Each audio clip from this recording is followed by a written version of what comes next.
And every single 5 years, the people of Uganda go to the polls to enshrine or, participate in the process enshrined in the 1995 Constitution, which is entirely about power belonging to the people. That means that the people should be able to elect and choose their leaders, but also choose how they should be governed. Well, this process over time has been, faced with scrutiny, and people have come up with so many comments and observations about Uganda's electoral democracy. So today we are here to explore, and the Youth Roundtable convenes once again to discuss Uganda's state of electoral democracy, but also its future prospects. The likes of Dambisa Moyo have said that what African states or countries need is not a multi-party democracy, but rather a benevolent leader who can drive the agenda of the people, irrespective of the respect for human rights, respect for rule of law, respect for accountability. So today, a panel of distinguished ladies and gentlemen once again convenes to explore this conversation. So I will just introduce them straight away. From my extreme left is now, are you now a former guild president? Or you're still the 87th guild president? Yes, we are honored to have and be joined by Her Excellency Shamim Nambasa, who is the 87th guild president of Makerere University. Shamim, many thanks for joining us once again, and say hello to our viewers. Hello, good afternoon to all the viewers. Like he has said, my name is Shamim Nambasa, a fourth-year pharmacy student and the 87th guild president of Makerere University. Yeah, amazing how you've achieved what only 5 ladies have achieved in Uganda. I'm the 5th. Wow. Do you feel honored? Like, do you feel privileged? Do you feel, does it humble you? Yes, sometimes I sit back and I'm like, wait, what was so special about me? Yeah. Yeah, but we continue to celebrate the rise of women in leadership. Yeah. Next to Shamim is a friend and comrade of mine, Epitu Gady. Epitu Gady is the chairperson of the youth of Moroto district, that's in Karamoja sub-region, but also doubles as an executive member of the National Youth Council. Precisely is the Secretary for Information and Publicity. Gady, many thanks for joining us for the first time. Our viewers Not the first time, second time. Oh, second time. Sorry.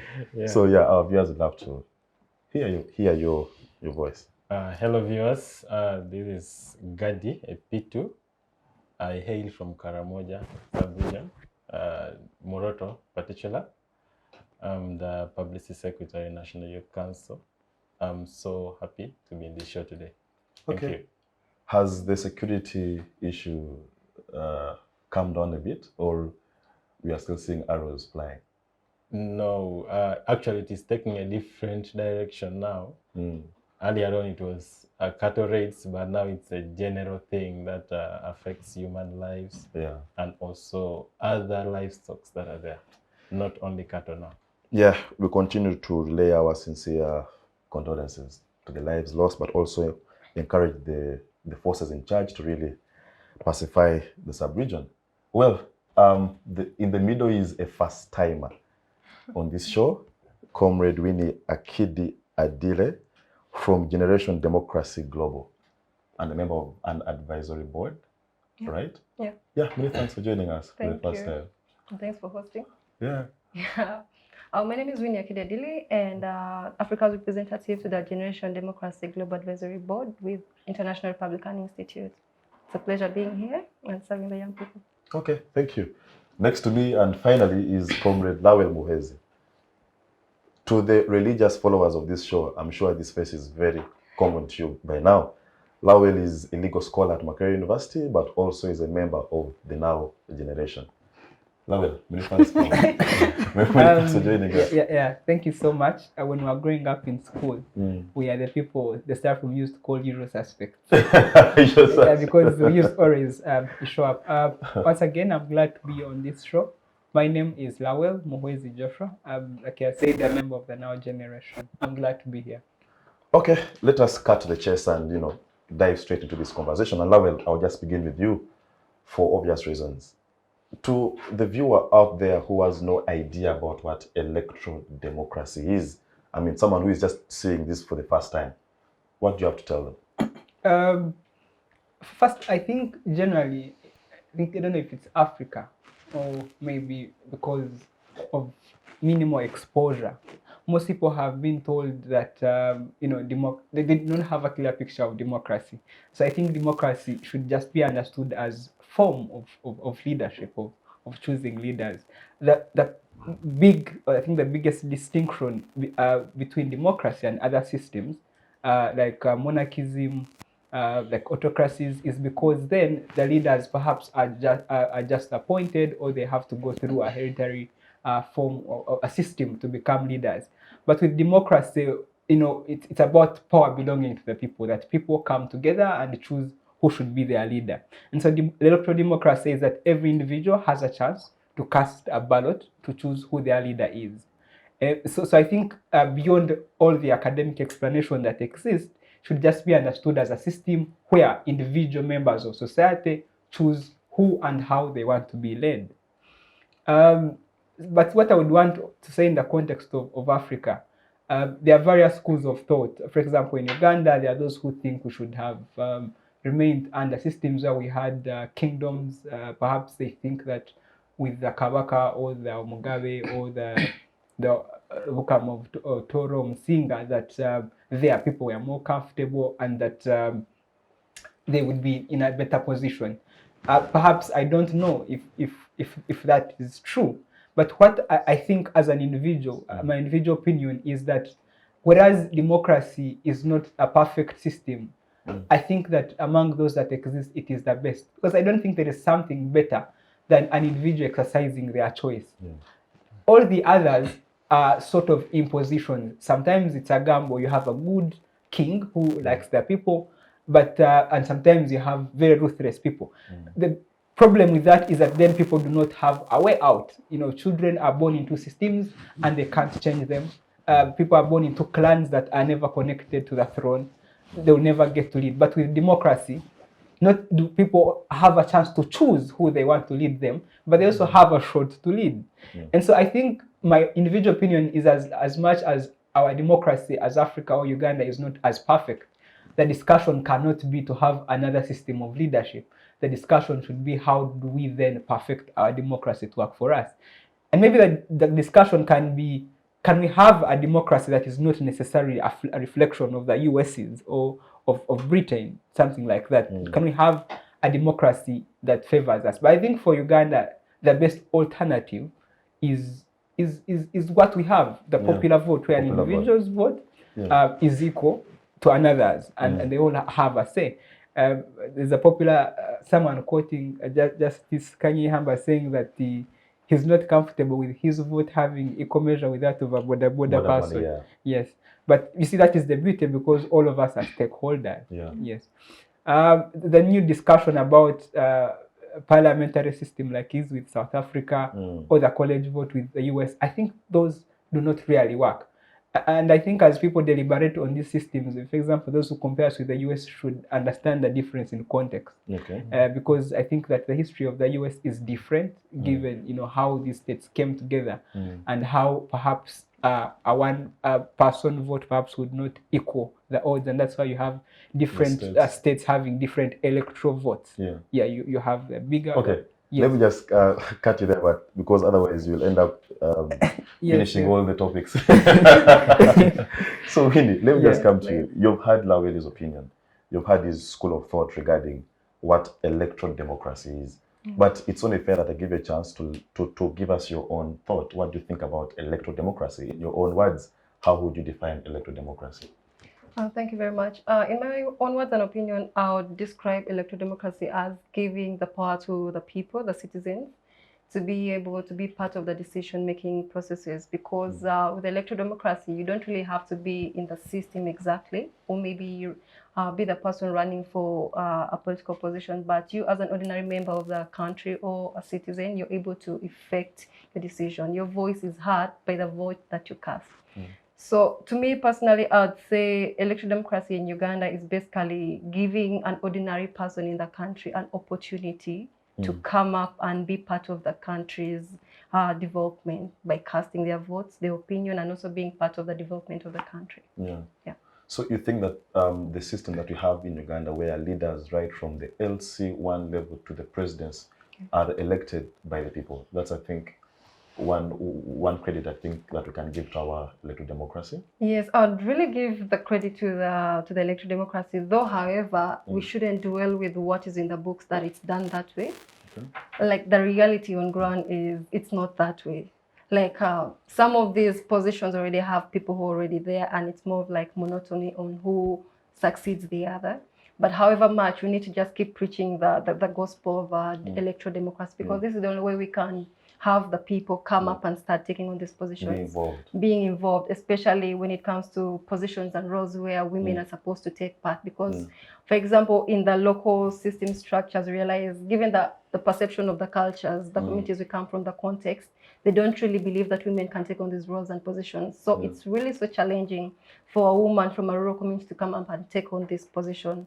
And that already is something that we're trying to fight as the young people who are in these processes. But nonetheless, when you open it up to electoral democracy, everyone has the understanding of knowing that it's their right to vote. It's their right to go out there and run for a position, irrespective of their gender and everything. So for me, I say electoral democracy as whole in the country gives a very new perspective on gender dynamics in terms of running for political aspirations in the country, and also helping in challenging the norm around gender stereotyping on taking positions. Okay, wow, fair enough. Gady, let me come to you. Towards the end of 2020, you took part in an electoral process. Yeah, you were elected right from your village to your parish until the National Youth Council. What is your own perspective about electoral democracy in Uganda? Thank you so much, Kidega. Having participated. Yeah, sure. It was a very interesting process. And, you know, giving the citizens, the young people, the power to elect you, the freedom to elect you. Yeah, sure. At the beginning, when at the village level up to, you know, district, you see the young people are given the mandate to elect, of course, but then you see the mighty party taking over a lot of things. The mighty party coming in, you know, influencing so much to those elections. I cannot suggest to my side that I had that negativity of the freedom, you know, for other people to elect me. It was a good thing.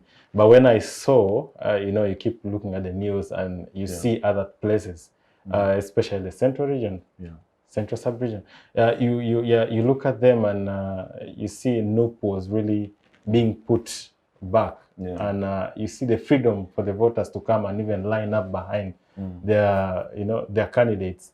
It was not really there. So there was no freedom completely. They were being, you know, battered, being, you know, a lot of things were happening, and there was no real freedom for the voter to express himself. So there was no power given to the voters to do their work. But many have argued and have said that violence begets violence. I mean, if the NUP supporters are being violent, then what stops the state from quelling this violence by you know, using subversive tools of state? Because the state has a responsibility to protect its citizenry, right from its property to their individual rights. So if the NUP supporters in their actions are impeding on the rights of other citizens, then the state has a responsibility. Kidega, there's something we should understand. It's not like I am marching to NUP or something like that. I am an NRM, you know, candidate. Cadre, actually, a cadre. And I cannot say, but we cannot say NUP is really violent, but there is something that sparks the violence. If you've seen every now and then, there's something that sparks the violence. You see when Chagulanyi was arrested, you know, something came up. When this happens, something comes up. So there is something that sparks it up. But I believe if emotions. So I believe if that is not there, if we are like you know, the military rule is there always and avoiding people from accessing some points. So if that was really not there and the freedom was given to the citizens to really carry out their mandate, we would not see violence. People would be peaceful and they would choose. But because, you know, interference from the security, you know, you are being guided on where to go and, you know, stage your campaigns. You want to do your campaigns in the middle of the city, but they tell you, no, you cannot do it here. Maybe take it to Entebbe Road or take it somewhere. That was COVID. So you see, even if there was COVID, you realize that the big man himself could could go, even if the population was small, he was controlling really the population. But you see that where he is really a strategic point. But if any other person comes in, you're taken far to the bush. Okay, fair enough. Thank you, Gady. Shamim, Gady belongs to the national resistance movement, but it's very objective, right? As you've heard, where things are not right, he's saying that, no, I think here we fell short as a country. You've managed to rise up to the helm of student leadership at Makerere University. Maybe you could share with us your own experience. And Adile attempted to hint on it, the area of gender stigmatization. Can a woman be a guild president? Can a lady be a guild president of Makerere University? So first of all, what was your own experience rising to the top of Makerere University student leadership, but also your general perspective about electoral democracy in Uganda? Okay, thank you so much, Kidega. Thank you, everyone, for your opinions. Basically, for my own time, my own race, it was not an easy one either, because I remember there is a time when Chikoni and the police people came and they were shooting in the middle of Chikoni. I mean, this is where students live. And I was actually arrested, I think, twice. Yet on our way to the police station, we found people's rallies. We found NRM rallies moving. We found FDC and other people. So much as recently our president said that don't be fast to celebrate the small victories, that we have a situation where you get a chicken and then remove all the feathers and throw it some grain and it's going to be happy. We are not that. We are not going to operate like that. So because they give us these small victories, they want us to say that everything is okay, which is not the case. So much as we appreciate that, yes, for my case, it's a manifestation that NUP can raise, NUP can win. But then what is happening in other areas? When we now go to areas like Kayunga, I was in Kayunga when everything was happening, armed men everywhere, all that. And at the end of the day, we could see that the person that the people had chosen was actually this lady that was from NUP. But then at the end of the day, they declare different results. And we are supposed to say that there is democracy in this country. Exactly. So that's now where my point is, that I do agree we need democracy. We need people to come out and cast their votes. We need everyone to have a say in this country. But then the problem comes in with who is actually going to be in charge of these processes. I think that's where the problem is. It starts from the top, that from the very beginning, the president has the powers to appoint who is going to be the chairperson of the commission. So, I mean, if one day Epitu appointed me, definitely I have to work for him. But then we have countries where the chairperson of the commission knows that this is my job. Whether this president wins or the other one, there isn't going to be change. So it is about how the systems are actually operating. And I think for us, that is where the first problem is. And from there now it goes down to the lower systems, that a person can wake up one day and say, we are not going to have women council elections. And they say it's because we don't have money, yet this is something that you planned for 7 months ago, 10 months ago. So people have a lot of leverage to do whatever they wish because they believe that they have power, which is now the question, that who is in charge of these processes? If things are put right, then we can say that we actually have democracy. Okay, fair enough. And I'm glad that you bring in the aspect of the legal framework, and hopefully along the way, we shall explore that. Comrade Lawel, let me come to you. There are individuals who subscribe to the school of thought that maybe African countries, and in this case Uganda, were not ready for a multi-party dispensation at the time of post-independence, right? And many have argued that many African leaders grappled with the neo-colonialism and they grappled with the post-independence because, the kind of rule that the white man had imposed on us was actually very subjugative. It was literally dictatorial. So many African leaders who came in post-independence had dictatorial tendencies, and they were not really statesmen. But also people have argued that, multi-parties have been a foundation for division. There have been counter-national unity. Because if you belong to the NRM, maybe he belongs to NUP and DP, you see yourselves through those red, green, and yellow lenses.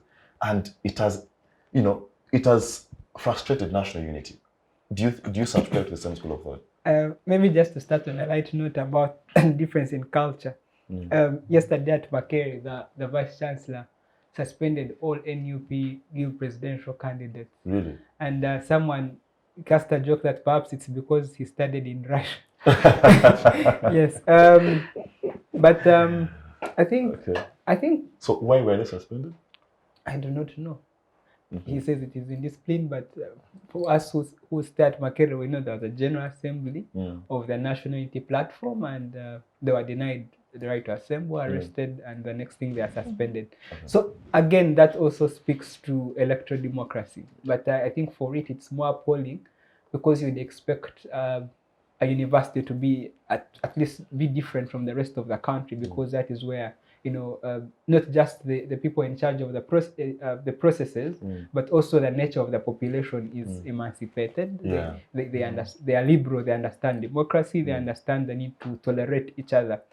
But I think it's just an example of what goes on in the entire country. That even institutions of higher learning have not been spared. But I think what, like I started with, it's not that democracy is essentially bad. It is that we are dealing with abusers of it. I don't know if you get it. That the system is not bad, but people are abusing it. But just to go back to your question, was Africa ready? Was Uganda ready? And isn't it true that political parties bring divisions? I don't think so. Is that you realize that at the end of the day, when there is a lot of contestation, actually the division goes back to individual tribes, goes back to religions, etc. And maybe what you can say is that at the time when we got this system, people had not yet, I think, appreciated it. We are still in a system where people need to appreciate the system of democracy.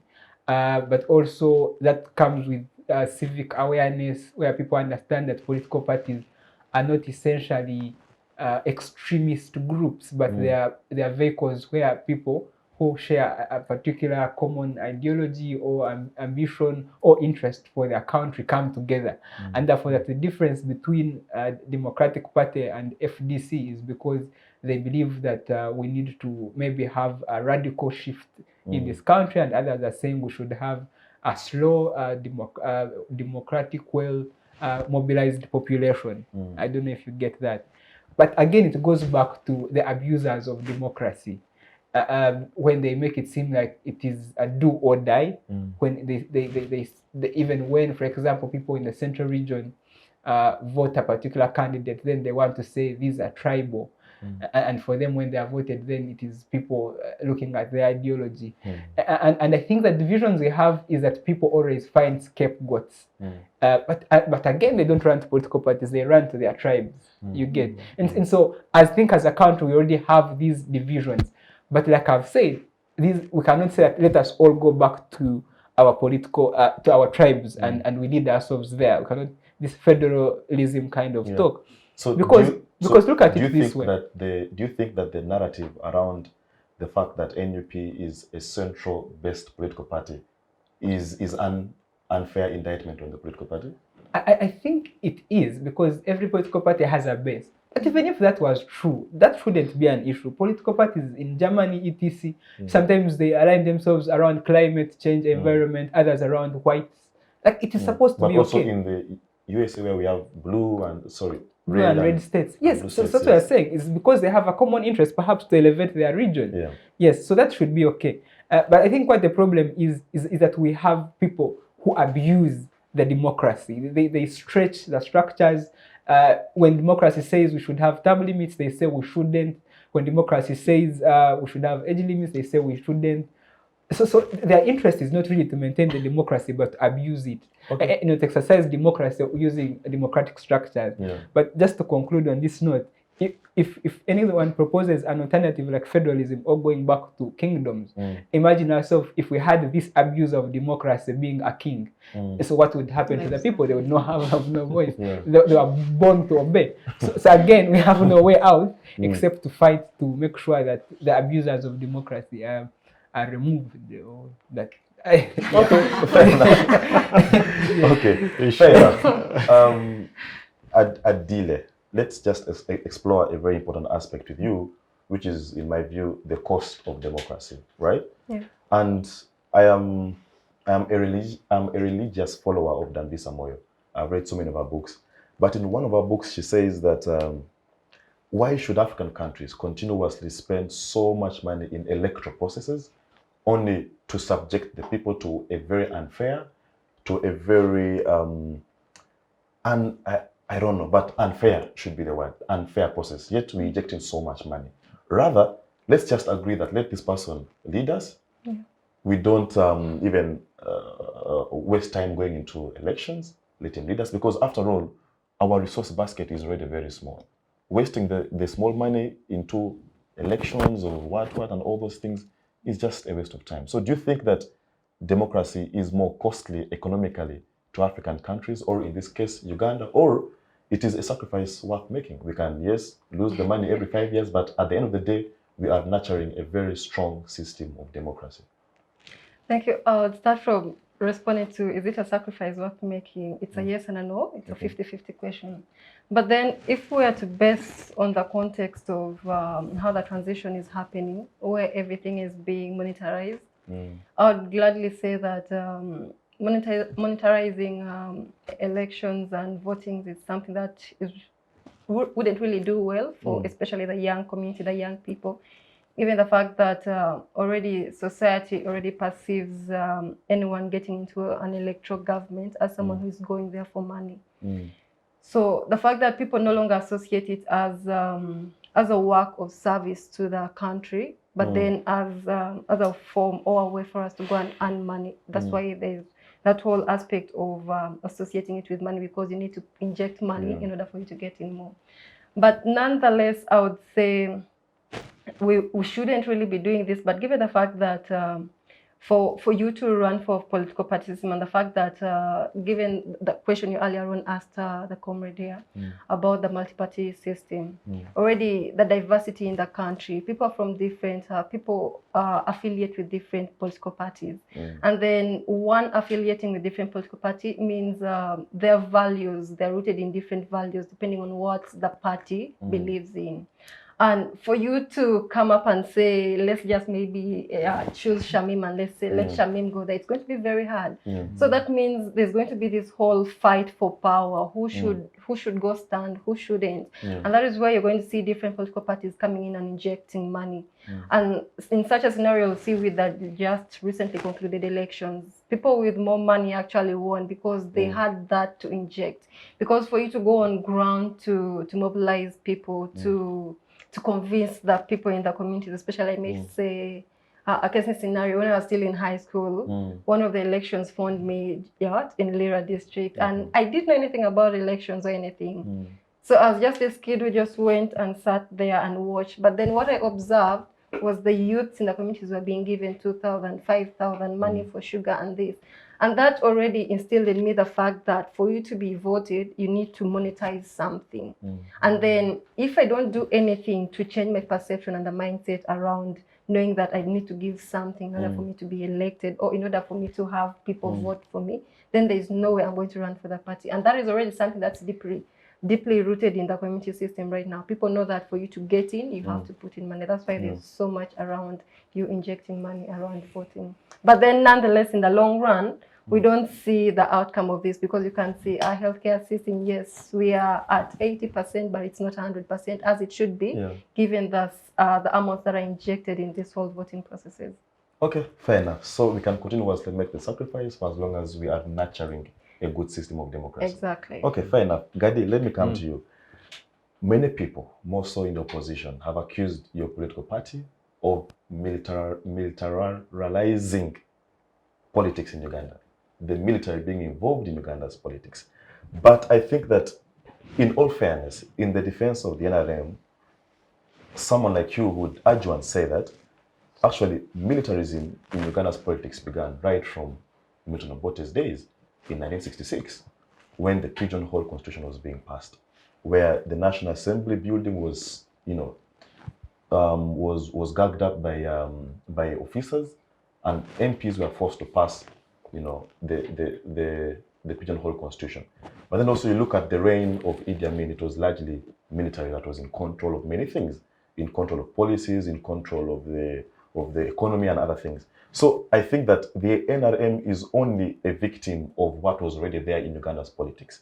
But I think that by and large, young people like us should clamor and agitate for a divorce between the militarism and politics in Uganda. So as someone who has interacted with security apparatus, I know that you were RDC in Kabong, and you were able to interact with security forces.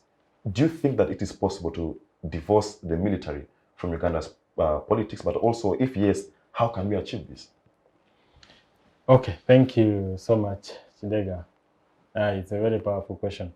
Now, we are looking at, you have a commander-in-chief, who is also a soldier, and someone down there reports to him. There is a system of the army that of the security that they have to follow, whether they want it or not. There are those who would say that, okay, I really don't want to do this, but in actual sense, they have been given commands to do something. You realize the NUP candidate had the escorts. Who are those escorts? They are from the security. And they have been given a command to protect him. That's why you see, even if other security agencies could come and try to, do anything, they could still try to fight to protect. So the security deals with commands. And if a command is given to you to do something, you really follow it and abide to it. And then let's look at the previous elections that happened. Surely it was, there was COVID and other things. And one thing I can say is that some political parties fail to control the population, their crowds. That is why at one point the security really took a toll on it. That is in the previous election that happened. You see a candidate is coming to an area, but the crowd that is there and is following the convoy and other things, and that was a directive that was given, by Ministry of Health. In quotes, of course, it is still the big man who gave the directive. It is not the Ministry of Health that gave it. Framework. I will tell you that there was actually a legal process that was followed first to get to that particular document or that instrument that stipulated how elections shall be run. So the Parliament acknowledged and approved that legal framework. Okay, upon which the election one thing you should know run. is that Uganda is a very nice country. The democracy is in papers. Very clearly stipulated. The laws are so powerful and so nice. If they were to follow them, it would really, mean a lot. We would be a top world country. But when it comes to the actual work, is when you see, I don't know whether they read the papers the other way around or something. You see a different twist in everything that is supposed to be done. You saw the saga in Parliament that was happening. People, fights everywhere. So, but if people could really, if our legislators could really go to the books and, follow that up and, take a good twist in everything. But then we have the highest majority, of course, is NRM in Parliament. The opposition are few, and even opposition, they don't have a clear goal. All of them have different motives. They're not organized entity. You will not see a very clear opposition here, not like other countries. You look at the US, you see really an opposition that is really, you see, but when you come to Uganda, NUP has its own things. Even within NUP, there are issues. Last time you saw the issue of the officers being taken to another place. You come to FDC, its own things. Now you see Besigye is coming up with his own movement. You don't know what he's up to. So like it is all.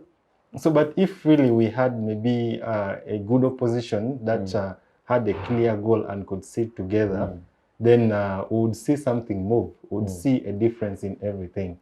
But then we have really left everything to be chosen by NRM because everything NRM decides. Okay, so just finally, is it possible to divorce the military from Uganda's politics? Do we ever envisage the time when the military will be completely out of our politics and they won't be involved? It is not possible. Yeah, it cannot be divorced, provided if the person heading the country is still a soldier. And if Muhwezi comes in, we are still having a military man up there. So it is very impossible unless we really take it a twist, a civilian. Then we shall see some difference in the election civilian rule. Well, Shamim, let me come to you. My own school of thought believes that for us to have a strong national democracy, there must be internal democracy in political parties, right? We have seen so many controversies within so many political parties. The FDC have had their fair share of controversy. The NRM also had their fair share. NUP, the party you belong to, has had their fair share. DP alone. So it looks like, let alone the national democracy, even the internal democracies are still very weak. So first of all, do you agree that political parties are grappling with their internal democracy? And if yes, then they are being hypocritical to expect the country to have a national democracy when in their political parties they cannot enshrine the principles of democracy, principles of accountability.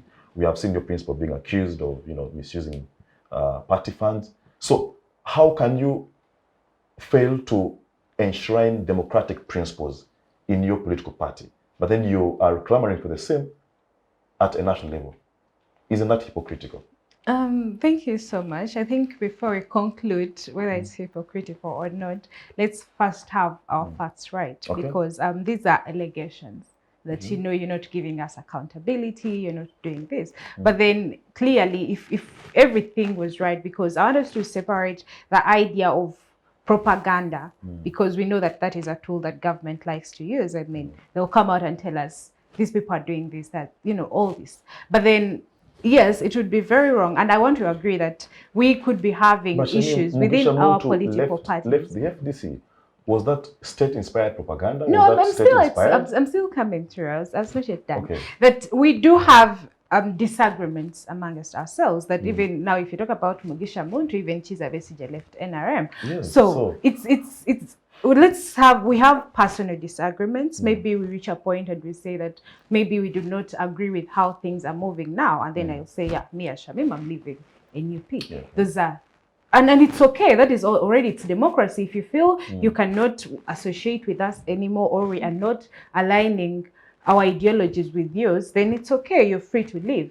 But then the issue of saying that we are being hypocritical, we are not exercising these things, is that if it is clear, we all have constitutions upon which we operate, that if our constitution says this is what is going to be done, we've seen NRM coming out and saying we had a consensus, and we SEC had a consensus and said we are going to have Olanya's son as the next MP, because that is how they have chosen to operate. But is that what the Uganda constitution says? So we need to be sure that actually we are not pinning people for things that they are doing, yet that is what their party actually does agree to or conforms to. So, yes, I hear you, that different parties have their constitutions, and that is very right. But then should we be concerned to try and align these independent constitutions to the principles that are enshrined in the national constitution? Because I think that you should be able to practice what you preach. If you're saying that we must be a democratic country, we must be a county where leaders are accountable to the people, then it should start with you. Charity begins at home. So do you think that the NUP is enshrining the principles of democracy, principles of accountability, principles of open and fair inclusivity? Do you think that the NUP as a party is practicing internal democracy? Yeah, I do believe so. Really? Yes. And all these allegations? There are allegations, like you said. So. Okay. Yeah, but I do believe that actually we are practicing what we preach. Okay. So anyway, finally, on the issue of internal democracies of different political parties, do you think that the internal, so do you think that the national democracy of the country is only a replica or it's only a mirror of what is happening internally in political parties? Maybe, maybe not. Because I believe there should be independent issues, that if you're dealing with a nation at large, you don't come and want to govern or lead the country the same way you'd lead your own political party that you started yourself, because these are two different things. You didn't start the country, much as you may have a family as Kidega and you say, this is what happens in my house, you don't get out past midnight, you don't do this. But then when it comes to the country, you need to know that actually this is not your property or something that you own, then it has to be led in a different way. I think, fair enough. Lawel, I was actually coming to you. You're a legal scholar, and you know that election petitions end up in the Supreme Court, right? Everywhere, world over, issues of political disputes are resolved finally by the courts of law, right? So what that means is that the legal framework is very fundamental in nurturing an era of democracy. So what is your own opinion? Do you think that the legal framework, the 1995 Constitution, with its so many amendments that it has gone through, do you think it is a representation of what a perfect democracy would look like? Because I think the document in itself gives powers to the people to elect their leaders. Right from the LC1 level, it gives, for example, the IGG powers to investigate issues around misuse of public office. I mean, it tries to cater for all these principles of accountability, rule of law, and things like that. But in your own perspective, as a legal mind, do you think that this document needs to be reviewed? Do you think it's high time we set up a constitutional review commission to look at this document and come up with maybe certain new articles or repeal some amendments? But Kidega, I think, like our comrade said, that we have the paperwork. Personally, I believe that even with its amendments, the 1995 Constitution was not perfect, but close. You know, you had this whole process where leaders went in all these constituencies seeking for people's views to include in the draft constitution. They had to vote for CA, for that, and did everything possible. I think that's the best you could get at the time. That was the Ode Commission? Or the Benjamin Odoke Commission? Yes. So that there was human rights. Yes, that you had a very, very good constitution. And so the problem is not the lack of a constitution or of the laws. It's the problem is the abuse. So it doesn't matter even if next year we start, again, the person will still abuse them. And so the problem, I think, one is the individual himself and those who serve him. And that you see, Kidega, you cannot sit on this panel and pretend to love the constitution so much and the law, and yet you are an enabler of those who break that particular law. And maybe what that speaks to is our individual inconsistency. The problem I find with Ugandans, really, they're only consistent in religion. And someone told me about voter bribery, that a voter will not fear to eat someone's money, but he will say, I ate their money, I must vote for them. you see the inconsistency. So, but what I'm trying to say is really the 1995 Constitution was very good. Because it reflected the aspirations of all Ugandans. And people will tell you that the recently amended Kenyan Constitution really tried to borrow from the 1995 Constitution, etc. And so everything is okay. All of us think it is okay. We go to Kayunga and vote our leader. The problem is that we vote our leader and they are not declared. Or that at the polling station, people are given money. You get. So we have the laws. The problem is the implementation. So the legal framework is okay. That's why I asked you, with amendments. Yes, you see. With the amendments. Because you're speaking of the law and you're giving it, a thumb. But I'm saying that with the amendments came the removal of time limits. Kidega, with the amendments came the point the removal of age limit. So is it still a constitution that represents the views and aspirations the of point I Ugandans? make is that the problem is not the amendment. The problem is the amender. And so even if we amended, as long as it does not help the person in charge of the country, they will still be amended. The solution is remove the person who abuses that constitution, who amends it. Because you see, again, even if we start again, we would say, let us have term limits, because it's a best practice in democracy, that as good as a person may be, that they give opportunity to other people. And that at 75 or perhaps at a particular age, we could also remove it. But these are the views that were of Ugandans in 1995. And the person amended them, not because the rationale then had ceased, that the population had swung from that position, but because his interests and maybe his ambition had swung, and they were continuing. And so the problem really, Kidega, and the solution cannot with the law. yes, and that the person's ambitions are not very far from the law itself. He can always amend it. And so the problem, and I think what you're afraid of, and having consensus on, is that the problem is the amender. Because my issue with that is that the process of amendment was legally construed. But you see, the process was with regard and conformed with the law. And that's the same thing. I think you're asking him about how the COVID arrangement was legal. But you know that just because something is legal doesn't make it right. And that if we at the parliament here, we can say that we are banning election. We can use the constitution to extend our individual interests, not because they're in the interest of every Ugandan, but the democracy says that we empower Ugandans. So, for example, parliament next week can sit and say, let us have a parliamentary form, or perhaps, but of course there are those entrenched clauses which require referendum. But what I'm saying is that just because something is legally right doesn't mean it is right in the interests of the people and democracy. But also, I think I wanted to respond to the issue of internal democracy. I quite disagree with my friend. I think that political parties should be able to exercise internal democracy. And I'm aware that the National Unity Platform is amending it has a constitutional process to make sure that they liberalize how they choose their leaders and how they vote their leaders. We hope that goes well. So it hasn't been liberal? Because of the nature of how it became. They had to get a constitution, they had to go into an election. But I think it is a right step in a good direction that they are saying, let's have an amendment of this constitution and have party members, vote for their leaders, as opposed to where you have an individual kneeling and saying, we want only this one to be our leader. Something like that. Is that an indictment on the NUP? Are you saying that they have not been having internal democracy? Yes, someone was just appointing. Yes, but you have the constitution they inherited from the Chibalamas was that they sit in a delegates conference and they choose the leaders who then become the flag bearers. But now they are saying that, look, we don't think this is a reflection of our aspirations. Let us liberalize this and give opportunity to every member of the party to choose their leaders. And like I'm saying, I think that is something we should celebrate. It is a step in the right direction. Perhaps other political parties should borrow a leaf. Consensus. Okay. Okay. Well, surely that brings us to the end of phase 1 of this particular conversation. We hope that you're enjoying.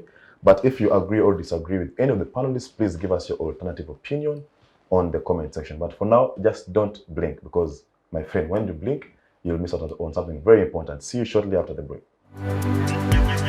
Digital rights are those human rights and legal rights that allow individuals to access, use, create and publish digital media, or to access and use computers, other electronic devices and telecommunication networks. Digital rights include a right to freedom of expression, information and communication through technology, a right to privacy and data protection, a right to credit for personal works, a right to universal and equal digital access, a right to identity, a right to anonymity, a right to be forgotten, and a right for protection of minors, among others. The state's digital rights are frequently violated through various unfair actions, for example, blockage of websites and social networks, theft of credentials, unauthorized use of people's data for personal gain, privacy intrusion, online censorship, arrests and intimidation of online users, internet blockages, and the proliferation of laws and regulations that undermine the potential of technology to drive social, economic, and political development worldwide. It is hence every citizen's responsibility to respect rights of other digital users and to speak out or report to the responsible parties when one's rights are violated. Well, we'll be back, and many thanks for keeping it with the Youth Roundtable. We hope you are enjoying this conversation. Well, this is phase 2, and we shall focus more on concluding the first part of the conversation, but later on we shall look at the NUP saga, but also slightly draw some insight into the standoff between the teachers and government. But for now, let's just continue from where we had stopped. And Shamim, I'll just cut to the chase by coming to you. As of last week, the National Unity Platform scored some victories in two ways. One, in the Court of Appeal decision, where the Honorable Bagaya, is it Bagalia? Bagaya Flavia, appealed a decision of the High Court of Mubende, and the Court of Appeal actually gave her what you'd call fair judgment. In the past, opposition has accused the judiciary of lacking independence, but do you think that this decision is a manifestation of the independence of the judiciary, but also is it a step towards, because we agree that democracy has a strong aspect of rule of law, and rule of law is interpreted or put in force by the courts, right? So do you think that the independency of the judiciary, which the opposition has over time castigated, is actually a falsehood? That is one. Two, the second decision of the Electoral Commission, where there was a controversy between faction A and faction B, and the Independent Electoral Commission actually still, put out a statement in favor of the party that you belong to. So do you think that in the past, these two institutions have been unfairly accused of lack of independence? Thank you so much, Kidega. I think I already hinted on that when I said that those small things that they'll do. You see, someone can't be completely bad. They'll want to have those small things that they can cling on to and say, but we did this for you. You're complaining, but we did this. And still, it's the politics at play. That would they rather have a by-election in Mubende, or they would rather just say, okay, let's lose Nabakoba and let it go. Because if it was the case, then we look at the Nsereko versus Chairman Nyanzi issue, because this is central, this is Kampala central. And in the two, it's that in this first case, where we have Joyce Bagala being against Judith Nabakoba is the one that actually filed the case, if I'm not mistaken. So, but then on this other side, now it is, how can I say, this side, it was already clear that Joyce had won. So Judith is contesting that. But then on this other side, it's that the EC declared in Nsereko, and now it is Chairman Nyanzi that is actually appealing. So we would rather just say that let this one go, and then when it comes to Nsereko and this one, they can't give them a by-election, and they still can't do this. So they say, let's forward the case, let's have a retrial. But then if they were to be fair, in all fairness, because if Judith just said, I suspect, actually, when they asked her where is the evidence, she says, I just think that Joyce actually did reach the vote. Yes. So it's an issue of politics versus who would you rather lose and let go of. So the government or Museveni would rather lose Nabakoba than have a situation where he doesn't want to go to the extremes that he went to in Kayunga. So he would rather just let it go.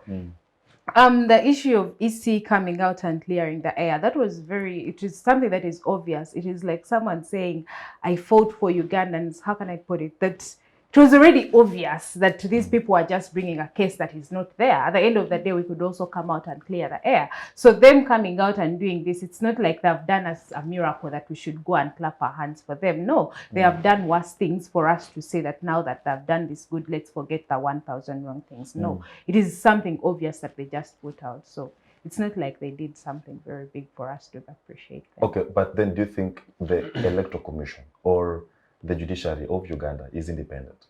No, definitely not. It's not, because I mean, that's where I started from. If the chairperson of the Electoral Commission is appointed by the powers of the president, who definitely does align with NRM, then what do you expect? I don't think they would come and pick Lewis Ruongoya to be the EC chairperson. You choose your own. It's politics. You put people who are going to save you. But Justice Byabakama, with all fairness, was a judge of the High Court. Yeah. I mean, shouldn't we then have at least cut him some slack and say that? Because actually, the Kiza messages in their earlier petition said that they want someone of high credibility to be EC chairperson. I think that issue came out in the 2016 petition. So then when the appointing authority chooses someone of the capacity of a judge, you would then imagine that they are independent, but still the NUP. Yes, because at the end of the day, these are humans. Whether they are judges or they are who, I mean, at the end of the day, they are humans and they know where the power is. No one would want to go against that. Okay, fair enough. Gady, let me come to you. One of the core tenets of a good democracy is accountability, but also the participatory democracy, that people must be involved in the decision-making process. They must be involved in allocation of resources. I mean, they must be involved in each and every single decision being made, because at the end of the day, our constitution says that the people of Uganda will choose how they will be governed. So from the Youth Council perspective, do you think that the population that accounts for about 75% of the country's population is involved in because if we are speaking of participatory democracy, then the population that is highest in this country is the youthful one. So do you think that the Youth Council is involved in decision making? I saw you guys hold a press conference and trying to question the approach of the parish development model, and you were trying to agitate and clamor for lack of involvement and lack of participation. So do you think that the youth in this country are involved in decision making, both at local council level, but also at the highest levels of parliament and of course the executive part of it? Thank you so much, Kidega.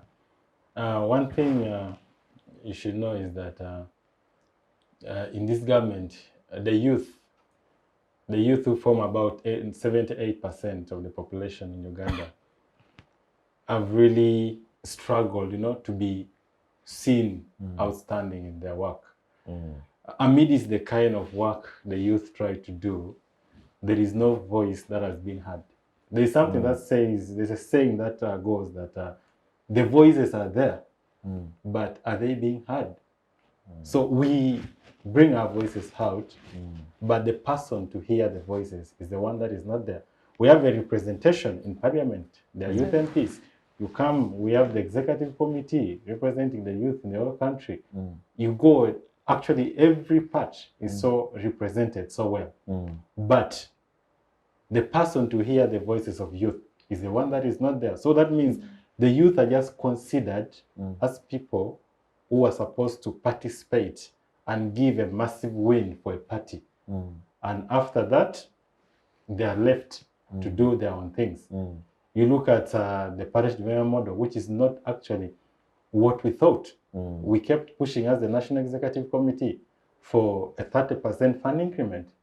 But then, surprisingly, what they say is to give a 30% fund increment, but what is there in the on writing is something that is different. Just like I said, what is in writing is not what is implemented. In writing, they're saying 30% is by composition, but what they say is by fund allocation. And the local government systems will always take what is in writing. So the youth are completely not given platform to be heard. Even if someone decides to hear them, their information cannot reach anywhere. Even if you accessing offices for the youth, it's really very hard. You want to meet this minister, you want to meet so-and-so, but you're referred to other people. You're referred to the PA, you're referred to so-and-so. Now, my follow-up question to you would be that, and this I want to make reference to what Kwame Nkrumah said. Kwame Nkrumah said that seek first the political kingdom and everything else shall fall in place. So do you think it is high time that young people rose up, organized themselves, and took up these political positions? Because I'll tell you one thing. If you're to go back to the Arab Spring, that happened in those Arab Asian countries, the youth actually played a vital role in terms of agitating, in terms of mobilizing, but they forgot to organize. In that, even when the big leaders like Austin Mubarak fell, the people who took up those positions were still people of fairly old age. So it looks like young people only focus on mobilizing and forget to organize. So how best do you think that young people can organize and prepare themselves to do what Kwame Nkrumah told us? Take up the political positions, then you'll have access to, who controls resources, access to decision making. So how can we organize best as young people? Surely the youth can decide to take over every position because they have the highest number. Yes. But if if the resources are not there, and you know these elections are monetized, Mm. and you see youth are poor. Mm. They are poor and they are so susceptible to change by money. That's true. I can decide to say, okay, me, I am not going to fall for money. Mm. And how I can about the decide rest? to go. But what about that one in the village? Mm. Because the 78% does not only talk about the educated ones or the people who are enlightened. Elites, yes. No, but it also tackles those ones who are in the villages. Mm. If you go with 5,000, give the youth in the village, then you give me 5,000 to vote for someone who actually does not have a vision. Trust me, the other in the village will vote for that person because they have given it. But for me, I would say no. Okay, why should I? Okay. Why should I? So the idea of the economic status is the one that brings the youth down. Yeah. They can mobilize themselves, but forming, that The critical organization, mass. the critical Mass, is what is hard, because that point needs the resources and the finances to do it, of which the youth don't really have it enough. Okay. So because the money is basically in some hands, it cannot reach other hands. Yeah, I agree with you. Uganda is a dual economy, and the gap between the rich and the poor is actually very wide. But yeah, I'm glad that you're saying that there's need for civic awareness. You know, the youth need to be enlightened of their responsibility, and they have a role to take. Yeah. Adile, let me come to you. In your opening statements, you actually brought out the women lens, right? Like the women aspect of this conversation. And I think that Uganda has made certain strides regarding empowering women. You look at the second top job in the country being held by a woman, the third, the Speaker of Parliament, being held by a woman. Yeah. You look at the Prime Minister. So is this where we say kudos to? Oh my God. Is this where we say kudos to Gady's political party and say, NRM Jew, you guys have done an amazing job in empowering women. You look at local government, there are actually affirmative actions. You look at parliament, all these women members of parliament, you have a female guild president. So is this so is this the fruits that the NRM has been sowing? If you read the mustard seed, are these the seeds that the NRM has been sowing that are now germinating, and now we are seeing them, women being empowered and Well, I'd like to say that because why I ask is that participatory democracy should have no regard for your sex, no regard for your tribe, no regard for anything. So do you think that women are actually being involved more? I would say that to a larger extent, it's a win, given the fact that there is women representation in most of these spaces. And however much would say that these women are in these high positions. Well, for Shamim, yes, she's the guild president and there, yes. But then strategically, how strategic is these positions for these women? And then if we were to analyze the power analysis, are these women in these positions and ably making these decisions, or they're just strategically placed there for the purpose of being a flower, a portrait, and to show the visibility out there that the women are now in these spaces? Really? So we need to be able to distinguish between these two. Are they there strategically? Okay, from our own analysis, if you're to analyze the women who are in those positions, are they the ones making those decisions? Or they're in those positions and being intimidated, there's a force behind them. Those are two different things. There's representation, and there's representation and being able to make those decisions. So those are the two different things we have seen the Prime Minister now refers to herself as Makerere. It is me. I mean, she feels she is in charge. She feels she can influence things. So isn't that an unfair judgment? It's not an unfair judgment. We are being open-minded here to analyze, because we don't just want to sit down and say, yes, there's this woman in this position and she's making this decision. She can easily say that, yes, I'm doing this, making this decision, but when the reality is the opposite. That's why we really need to take it down to the roots and really understand the dynamics of, are they really making these decisions? Are they being intimidated? Because there's always this aspect of women being intimidated because maybe they're strategically maybe being placed there because there's particularly maybe an opportunity coming. And also, if you're to see the donor entity, most of the donor fundings are coming to push for women empowerment, women representation. How so are we that maybe it's just a context of representation there? But then, as I earlier on said in the beginning, it's a win-win. The fact that they're already there, it's something good, it's a good start. But then, drawing back to the power analysis, do they actually have the power to effect most of these decisions? Do they have the power to understand the dynamics and the context of what's happening, and for them to really push and start empowering other women, for them to create more spaces and the platforms for these other women in the communities to come? If you're to see these women are ably represented, for example, how you see the Prime Minister is represented in those big positions, but then let's not forget the context of the young women who are in the communities, the rural communities, who are vying for the LCC positions, because there's still that fear and the fight down there for them to take on those positions. The patriarchal bias, right? Yeah, it may be easier up there for the Prime Minister position, those, but then down at the grassroots, we can't really say it's a win-win. Okay, fair enough. I hear you. Lawel, I have 2 questions for you. One, I see you're showing interest in responding to the women issue, so I'll give you a chance, but also as you respond to that, I want us to expand the issue of democracy slightly a notch higher and look at the East African Federation, right? This is an attempt, it is a consortium of now 7 countries that are attempting to come together, to maybe form a political coalition or sort of a political federation, but also there's the economic question that comes with it.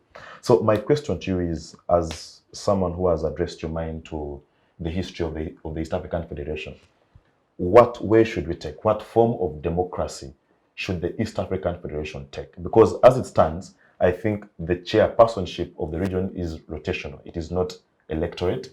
It's not elected. They just rotate. Okay, now this time it is Kenya, Uganda next. So can this be seen as democracy in the region?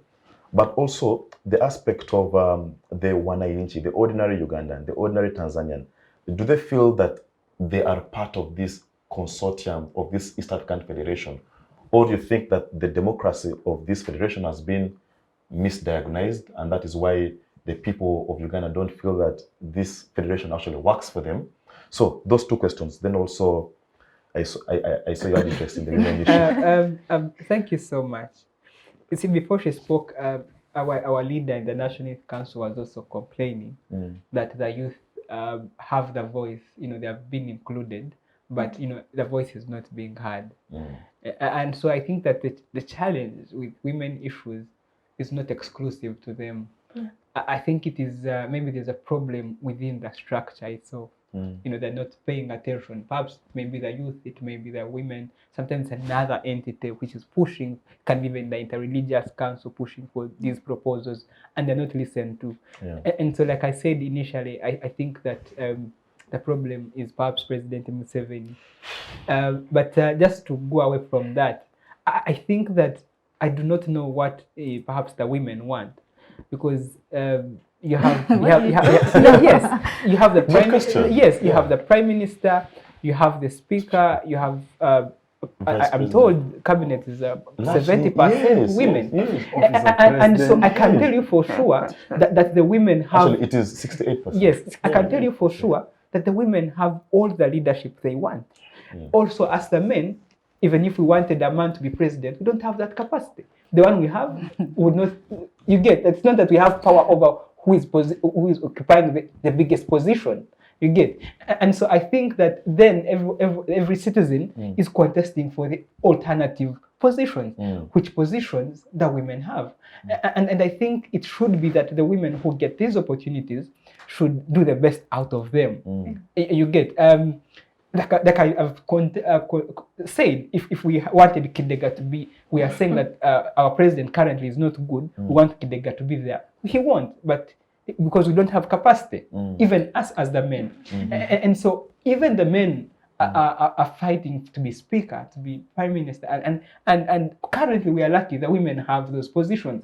And so can the women deliver in the circumstances possible. And I think they can also deliver in ways that do not threaten perhaps the president's power. If you're saying he dictates, I think it's politically, but can we have perhaps the education switch to finding a way of leveling the ground? Can we have the ministers of gender, the prime minister, try to change the working situations that accommodates women? I don't know if you get it. And so I think that my sister and my good president, as much as we want to continue to say that the ground is not leveled, I think we should redirect much of our forces in making sure those that have the positions actually use them for the women. And you have women MPs who don't pass any law that favors women. The divorce bills, all this, they don't go through. And yet you have women MPs. And so I think also now the question should be on those particular women. But for East Africa, I think it should always be analyzed as an economic federation. I think not as political. Much as this patriotic vision of having one Pan-African view of having one region and then as a continent, I think along the way we realize that cannot be achieved. And I think we should celebrate the economics, that people are going to be able to trade in Congo, people can trade with minimal tariffs and all that. So I think that East Africa Federation is such a good, especially if you analyze it in the lens of the economics. For the politics, I think it's being unrealistic. When you have these disagreements with Rwanda, you have Congo being a liability. I don't think that East African community should continue to be analyzed in that sense. Are the people accept? I think people are willing to really trade with each other. And therefore, I think we should celebrate the East African community in light of the economics. And I think it has achieved. Not in line with the democracy. Not in line with democracy. We have already failed internally. I don't think what will change a lot. I think it's just unrealistic Pan-Africanism. The pragmatics are such that we want to trade with our neighbors, we want to have more bargaining power, maybe with the World Trade Organization, and all that, and which is a good thing, really. Okay. And achievable. Thank you. Fair enough. Now, let us shift gears a little bit and let us explore the NUP saga, maybe for about 10 minutes. And no better person to kick us off than the guild president herself. I mean, you're a member of the political party, but also when the Chibalama faction produced the cabinet, I saw you appeared as the Minister of Youth, as the Youth Secretary, something like that. Very powerful.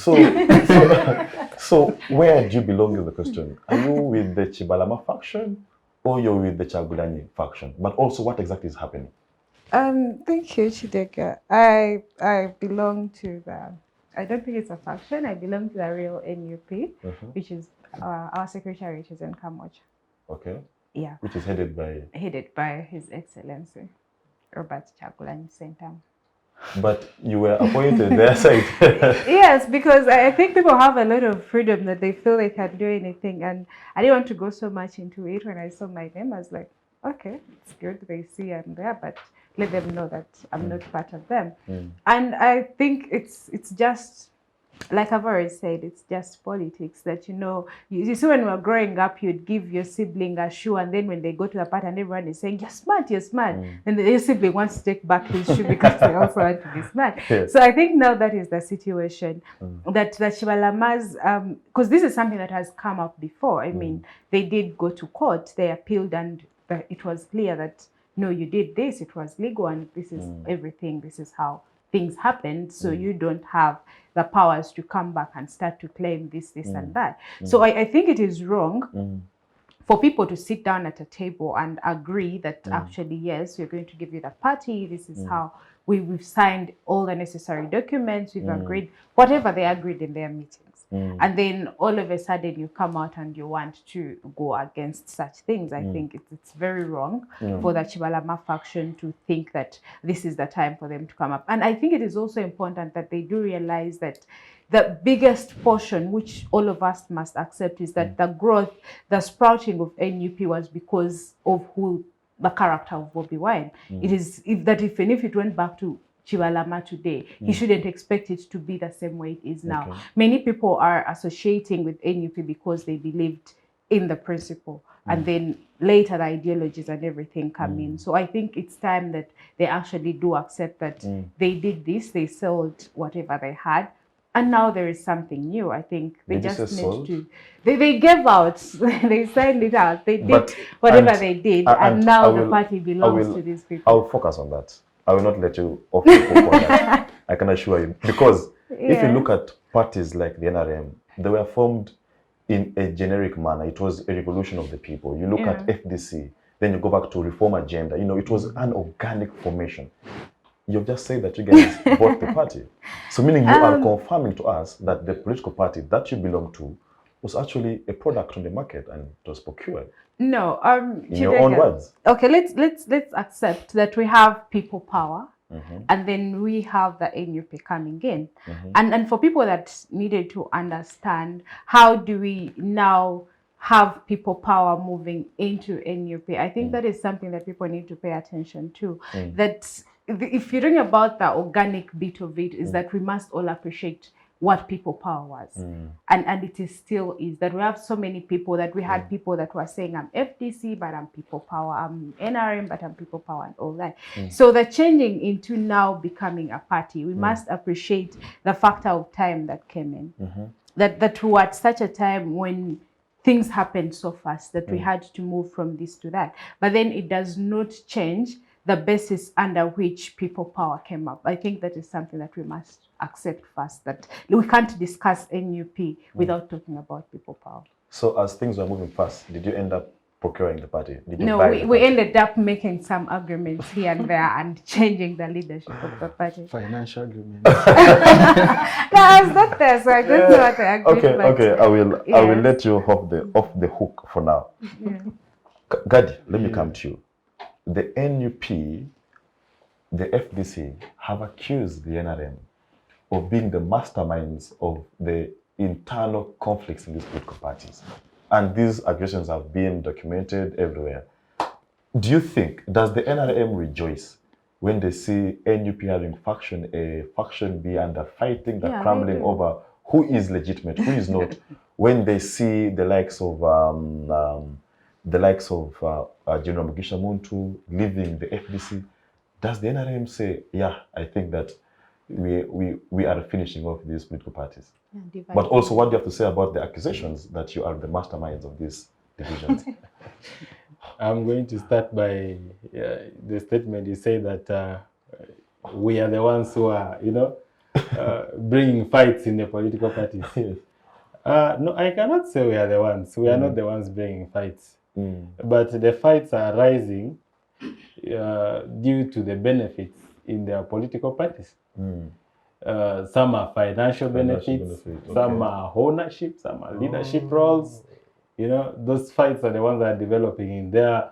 And it's, of course, the joy of NRM to see that when your neighbor is fighting, when your neighbor is fighting who has always been monopolized, who wants to take over you, and they are fighting and they are disorganized, it's your joy. You say, okay, this is the time I have a right to pass through them without, having any interference.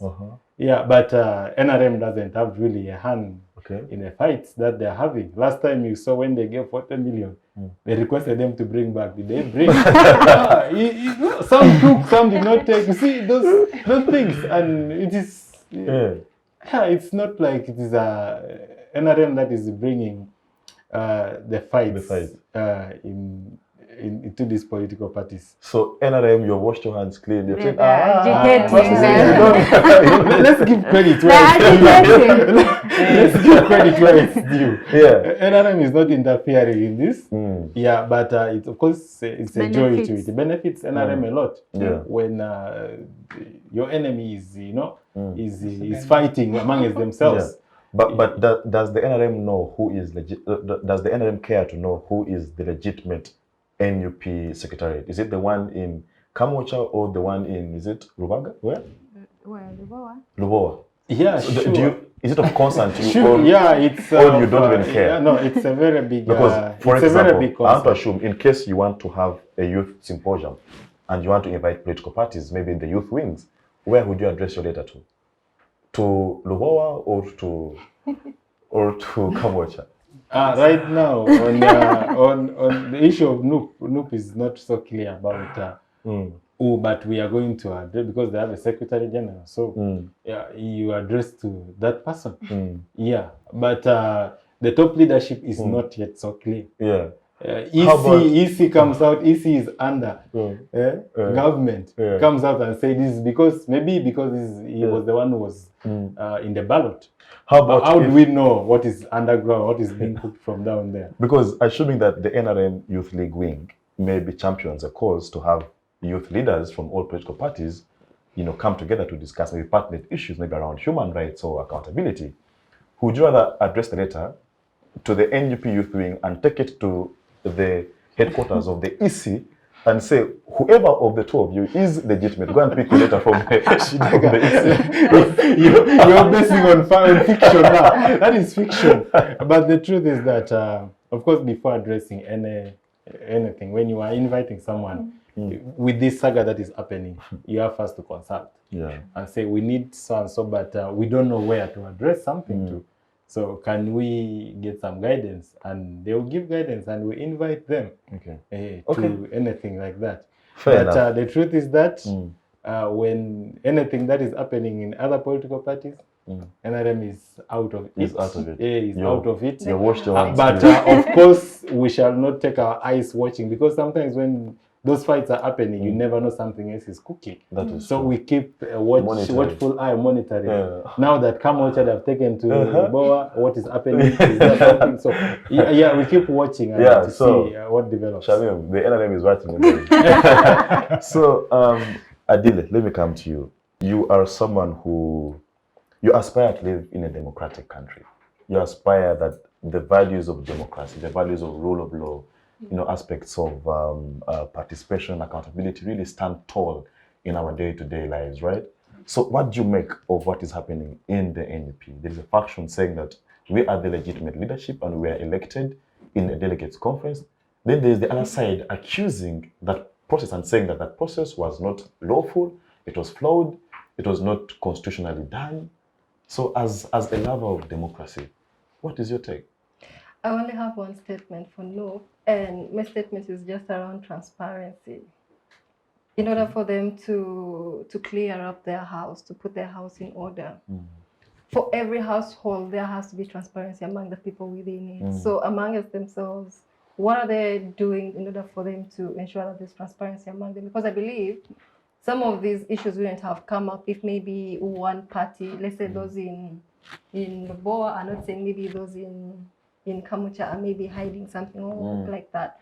But then it just takes you back to the whole aspect of also the choice and the power dynamics within the structure and the systems, because it only reflects the visions. Because at some point, for every system or for every party, as issues are rising up in a country, their visions tend to change.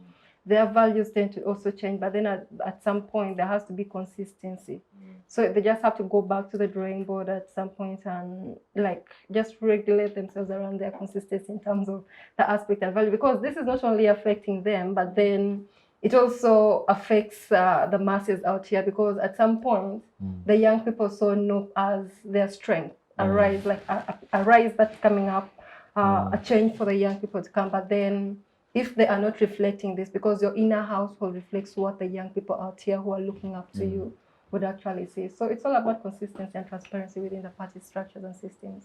That will clear the room. Fair enough. Comrade Lawel, I know that you were once Speaker of the Uganda Young Democrats, which is the youth wing of the Democratic Party. So what is happening in the National Unity Platform?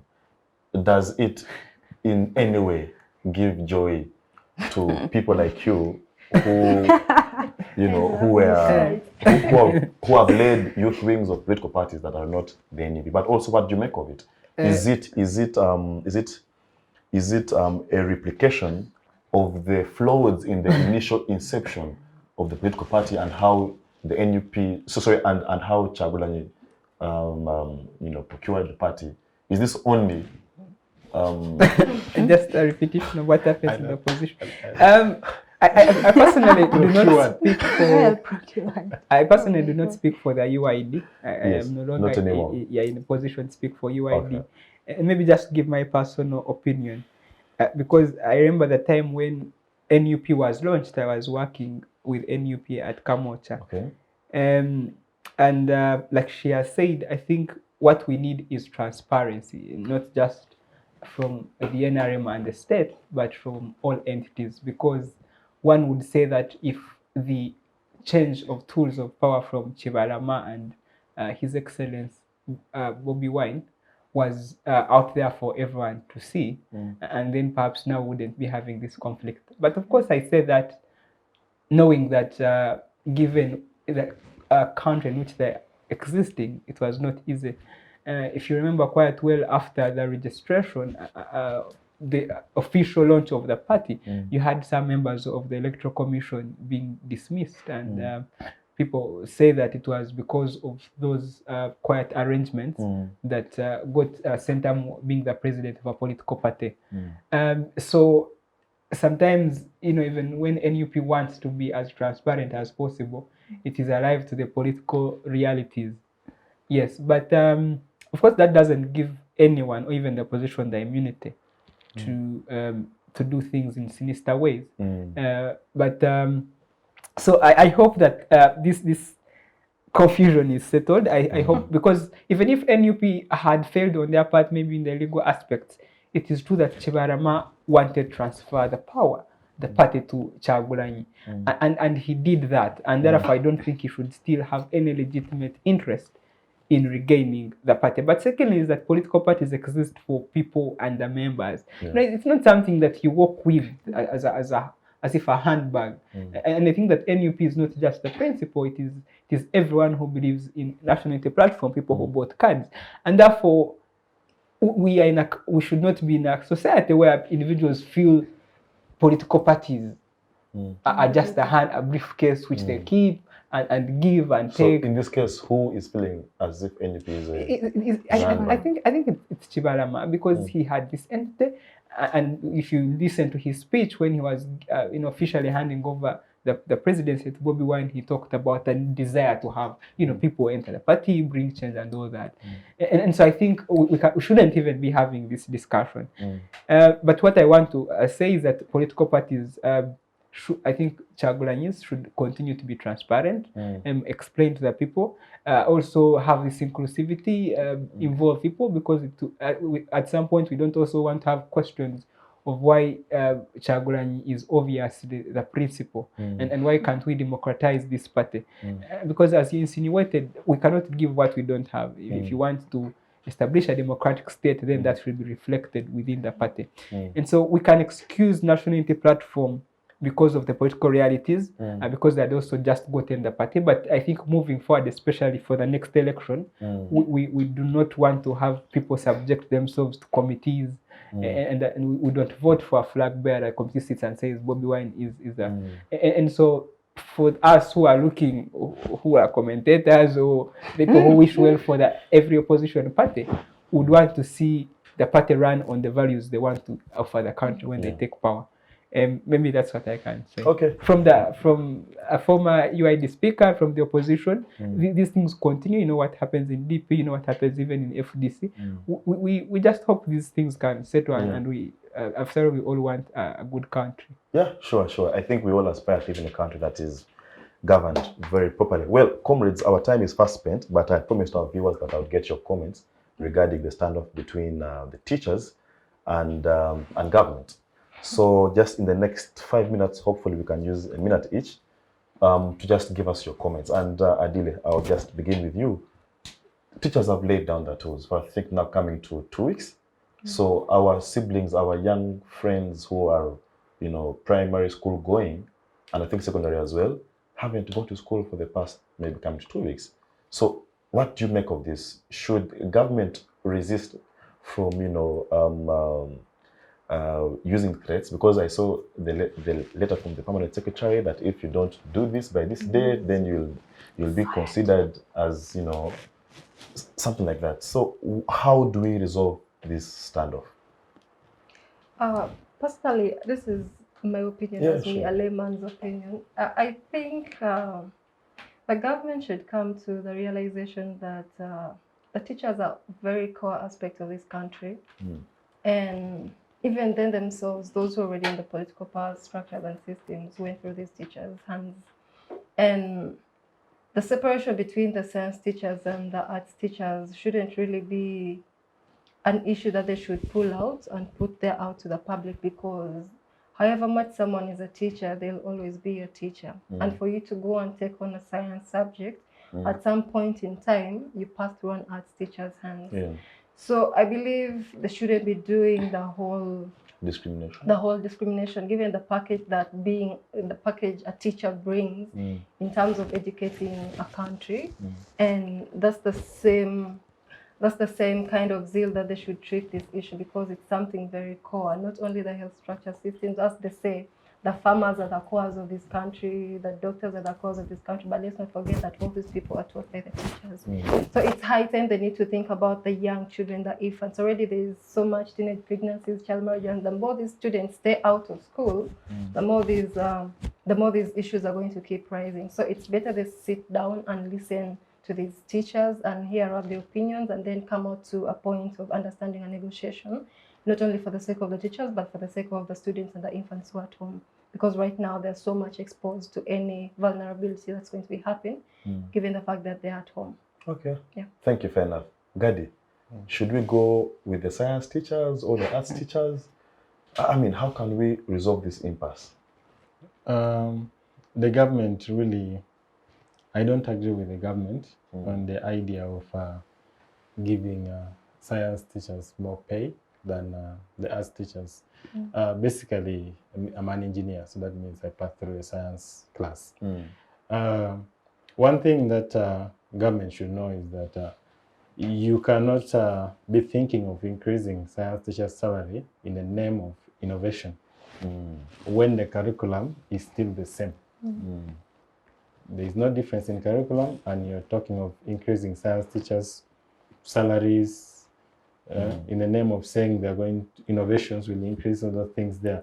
No, it cannot even build a thing. The very science teachers who have been teaching, why couldn't they bring up the innovations earlier on with the small that they had? Even with the increment, I believe the very thing that was existing will still continue. The very some science teachers missing classroom, teaching other students in the name of going somewhere else, will still keep on. There are different things. And there are schools that are best known for sciences. Why were they performing earlier on very well?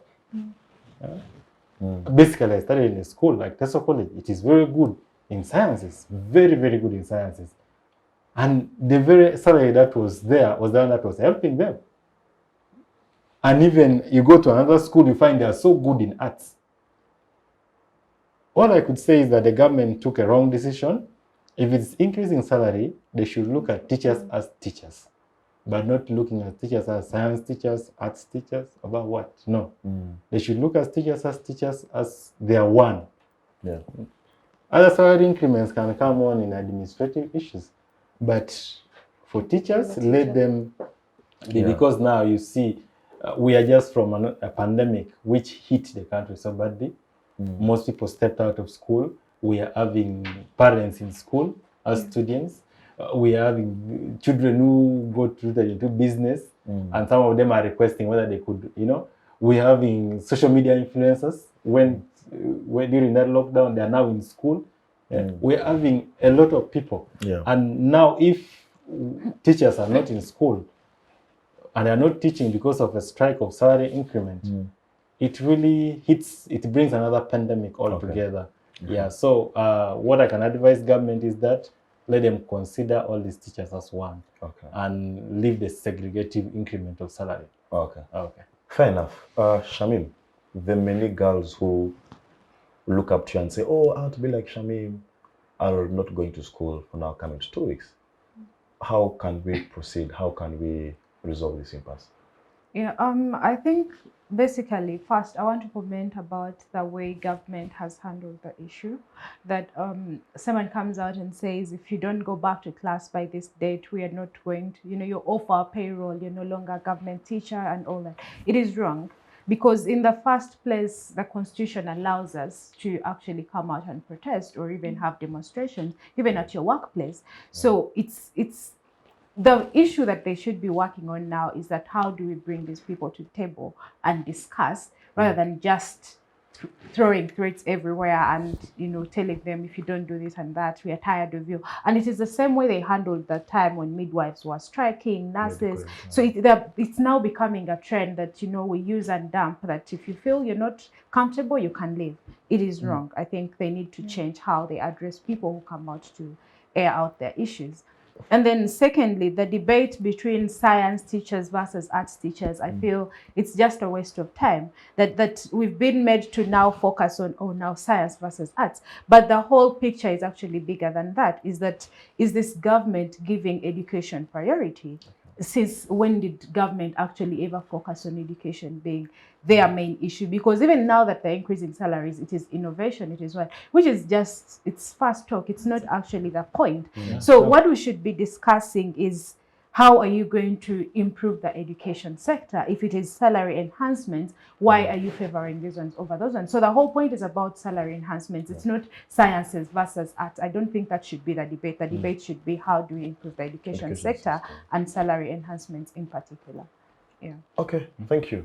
Lawel, is there an aspect of labor unions that we are not looking at when it comes to how UNATO has handled this whole campaign, but also the role of government in settling this dispute? What's your own take? I think just highlights. I think we've had a discussion about the role of trade unions and how I think this just shows how they are very good and necessary, because now these teachers have a voice. They take a position. The other day, that one of the leaders, they had a meeting with the president and he came out and said, no, we didn't get any solutions. We continue to demonstrate. But for me, all this, there's a principle. If for some of us who have studied some elements of human resource, that people who are at the same level in an organization have the same salaries. X3, X4, and all those sorts of things. And so if you have teachers who are teaching at the same level, then I don't think it is fair to pay some more and pay others less. Just send a message that some are not as relevant or useful as others, which I think is not true. I think the arts have a very big role to play, just as the sciences. And like Honorable Shamim says, I don't think they mean it when they say it's innovation. And all of us know that currently the world is driven by technology and internet for innovation. But if you're in a country which imposes a tax on internet, really, there's nothing that would demonstrate the urge to have innovation. You can't say encouraging the youth and innovations and technology when people can't access internet. You're actually taxing it. Other countries have internet as a form of electricity of sorts. But for me, just to maybe divert from what colleagues are saying, I think for me it's a policy issue. How much can we pay these teachers that would be enough for them to be content? I do not know. Because the challenge we have now, because we have private and government entities, is that even if you pay them as much as they want gigs, they want to go to private schools and teach. And you find that a teacher teaches in a private school costs them more time than they give to the government school for which they are paid a taxpayer's salary, taxpayer's income. Because we pay government, pay these teachers. And so I think there's also a problem, a bigger policy problem with these teachers. And I don't think that paying them, even if it's 4 million, that these people want to go for gigs. Because they are guaranteed of salaries here, they always go for more additional income and they pay less attention or pay little time to the government school. Perhaps we had a conversation last Friday and a colleague was saying that how about government changes this whole thing and gives government schools a particular budget and then government employs these teachers with the monies they have. But that's a broader policy discussion we can have. But for me, I worry that even a salary enhancement that won't necessarily reflect on the quality of teaching it. So I don't think, I think it's a huge burden on the government then. Okay, fair enough. Just in 20 seconds each for all of you, just your parting shots. Thank you so From you, then Yeah, thank you so much again for the opportunity. I think these discussions are healthy. I just want to implore my fellow youths that we can change this country, and we don't have to be enablers. If we see things are wrong, we can always have consensus, regardless of our political parties, and say this is our position and push, and that the youth are the majority. We should not continue to move like we're a minority or a minor group of sorts. Yeah, thank you so much. Okay, Adile, your last words. My words will be around us, the young people and the youth, knowing that we are the majority, and it means we have the power. The power is in our hands. So it's up to us to decide to take on most of these platforms, these spaces, and also to able have our voices be heard, and then try to build the legacy that we want to see, given the fact that we are not content with the current changes and the current regime. So it's upon us to wake up as young people and realize that we can do better by exercising our powers and taking on the spaces. Yes, thank you, Gady. I want first to thank all the panelists, and one thing I want to call upon the youth of the country is that the numbers are there, and we need to work towards achieving the best for ourselves, and we cannot really rely on any other person but apart from us ourselves. So let's unite, and any opportunity you have to preach the message of democracy, please stand up and raise your voice high, so that our bar can be heard and our voices can be heard to the government, and something different can come in. Thank you. Okay, thank you, Shamim. Thank you so much, Kidega, for having us here. And my message to the youth is that we still can. It is up to us. We don't have to still be in a society where we are 75% and still regarded as a special interest group. I think the rest should be the interest groups, and we are the main group now. And it is time that we came up and for what is actually ours. Wow. Thank you. Quite interesting. What a way to I end see the the show. consensus. Yeah. What a way to end the particular show. Well, from me to you guys, I really want to appreciate you guys for sparing the time to be on the Youth Roundtable. Comrade Shamim, Comrade Gady, Comrade Adile, and Comrade Lawel, many thanks for joining us on this episode of the Youth Roundtable. Of course, to the technical team, Rashid, Ronnie, and everyone else, thank you for sparing the time to ensure that our viewers get this show right on time. Well, I'm only a moderator, but I'm not devoid of opinion. Well, my word to the young people of this country would be that just reference to the words of Samora Machel. Samora Machel was the Frelimo leader, the Frelimo liberation leader. He said that the empowerment of youth and women should not be seen as an act of humanitarian action, but rather as a means of sustainable development for any country. So I think that really summarizes what you have heard today. The youth stand up, demand for these spaces, go out there, participate, be involved, be concerned. This country belongs to us. From us to you, have a lovely day, have a lovely afternoon. See you next week, same time. Bye-bye.